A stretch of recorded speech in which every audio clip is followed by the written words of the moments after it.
Joining me live in the studio is Labor MP Ed Husic, a former cabinet minister and someone with very strong views and passionate views on this issue. Israel now, as we heard in Trey Yink's report, allowing more aid into Gaza.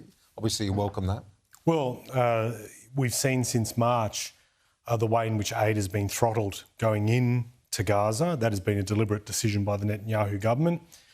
The fact that they're allowed some aid in is good, but it actually reflects the huge level of pressure that's been ratcheted up over the last week or so, not the least being some of the images we've seen of the impacts of starvation on kids, and also the decision by President Macron to basically recognise the state of Palestine at the September UN General Assembly. I think a combination of those things plus general outrage in the international community has required this type of response by the Netanyahu government. And previously you have said that you support, like Labor generally, a two-state solution, but at the end of the peace process and peace talks, I know that you've just written a piece where you argue the government, of which you're a part, they should recognise Palestine now, like Macron has. Well, Labor Party members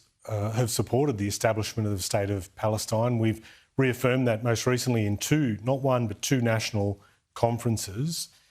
So there are a lot of us that are on board for this, seeing it a way forward. I've previously said, and I understand the logic that's been expressed by our government that has said it should be part of a process, but the reality is that events have changed, and particularly over the last 20 months, and what we have seen every month seems to be more horrific than the last.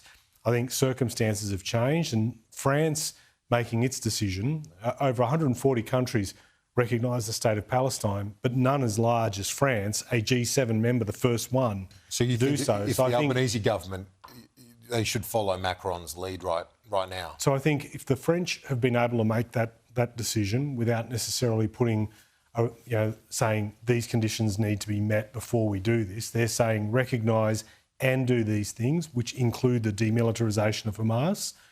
I believe this is a strong opportunity for us, given that we have said, taken 2 elections, that we would support the creation of the State of Palestine. We should be making that case and saying we're prepared to recognise that now. You made reference to the images, and in this op-ed that you've written today, that you're talking about one in particular. It was the front page of the Daily Express in the United Kingdom. Why that image in particular, as far as you're concerned?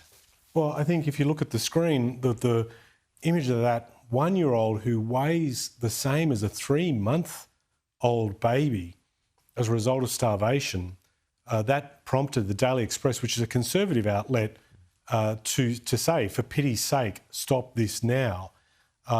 Those images have driven that type of reaction. Bear in mind, as has been observed by medical practitioners, the first 2 years of a child's life are the most critical in its development, and to withhold nutrition and food at that point has long-term ramifications on the health of someone. You know, Israel rejects the argument, though, that it's withheld it and that the whole thing could be dealt with if Hamas just returned the hostages.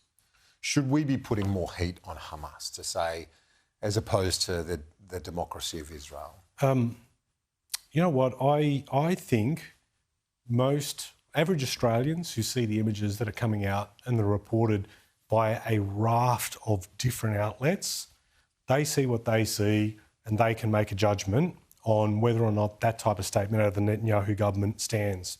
To your second point, you're absolutely right. And again, the French president outlined a number of conditions which included the immediate release of all the hostages. And I get too that there will be an argument that says, well, France doing this might strengthen the hand of Hamas and make them more belligerent in accepting it. There is no world where that is possible, given a number of players in the Middle East, particularly Qatar and other players like Egypt, are putting pressure on all the sides to get to a conclusion on this because of what we're seeing. So there are a number of players that are putting pressure there. Hamas absolutely has to be held to account, But the Netanyahu government, in the way that they've held Hamas to account and impacted and killed nearly 60,000 innocent Palestinians, that is unacceptable.